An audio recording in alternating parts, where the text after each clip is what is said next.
Қайырлы таң, қадірлі көрермен. Жақында ғана ит жылын аяқтап, жаңа 2019 доңыз жылына қадам бастық, қарсы алдық, тойладық. Жылдағыдай жайлы болсын деп тіледік. Расымен де 2019 жыл жақсылығымен келсін дейміз. Десе де, көнегөз қариялар қаңтар айының бірі қазақтың жаңа жыл емес.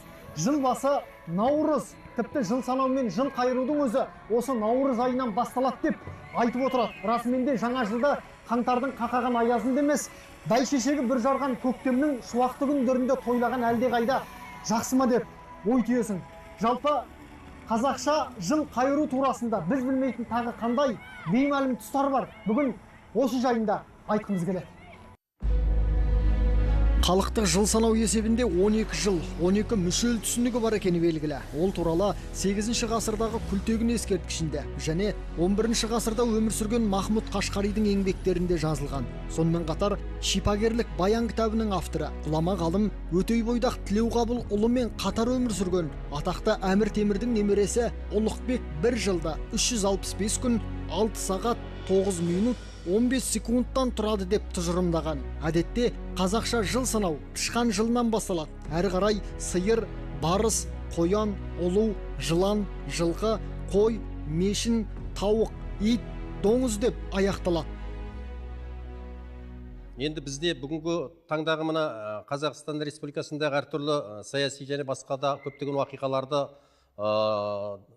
еске алған кезде, қазіргі кезде мысалы елбасымыздың ұлы даланың жеті қыры немесе рухани жаңғыру дегенде біз осы Наурыз мерекесі сияқты мерекелердегі ұмытылып қалған, қазақтың жыл қайыру дәстүріндегі ұмытылып қалған дәстүрді халық санасына қайта жаңғыртып, оны халықтың өзіне өз мәнерінде толық ұсына алсақ, оны әрине кәдеге жаратуға болады. Біз замандық ауқымға бағындық, дүниелік әлемдік беталысқа бағындық. Сол себепті де жаңа календарьды қолданғанымызбенен, ал ресми есеп бойынша алған кезде 12 мүшелдік жыл қолданыс бізге ешқашан ешқандай артықтық етпейді. Ол біздің табиғатымызға, жан дүниемізге, айналамыздағы өмір сүру ортамызға өте тығыз байланысты.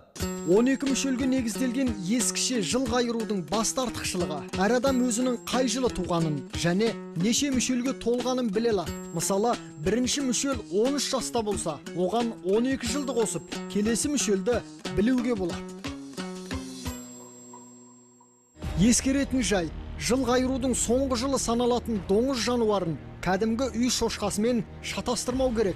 Қабан орман тоғайда күнелтіп, шөп тамырмен қоректенетін таза аң, өте өжет, қайсар, ақылда, бір топ көкжалға жалғыз төтеп бере алады. Сондықтан да Дарабоз батырымыз Ерасылды Қабанбай деп атаған. Жаңа жылда өмірге батыр бабамыздай ұлдар келсін деп тілейік. Мен қазақстандықтарға, әсіресе жастарға тағы да айтам, кітап оқыңыздар. Бүгінде ұлттың бәсекеге қабілеттілігі оның білім деңгейіне байланысты. Кітап адамды жан-жақты дамытады, ой өрісін кеңейтеді. Қазақстан Республикасының президенті Нұрсұлтан Әбішұлы Назарбаев.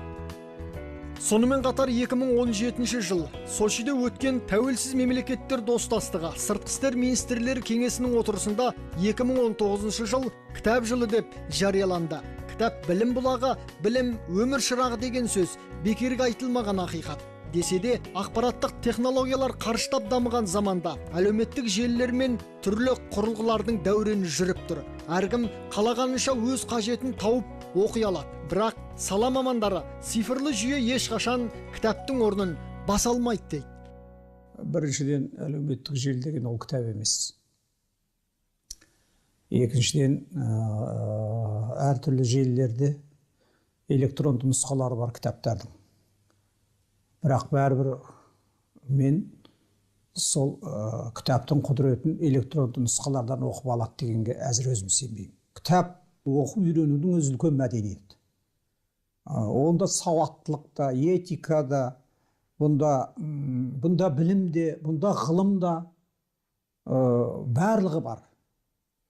Сондықтан мен айтар едім, бұрынғы кез болсын, қазіргі кез болсын, кітаптан құр қалған адам өмірден көп нәрседен құр қалады. Қазақ доңыз жылын берекелі болады деп ырымдаған.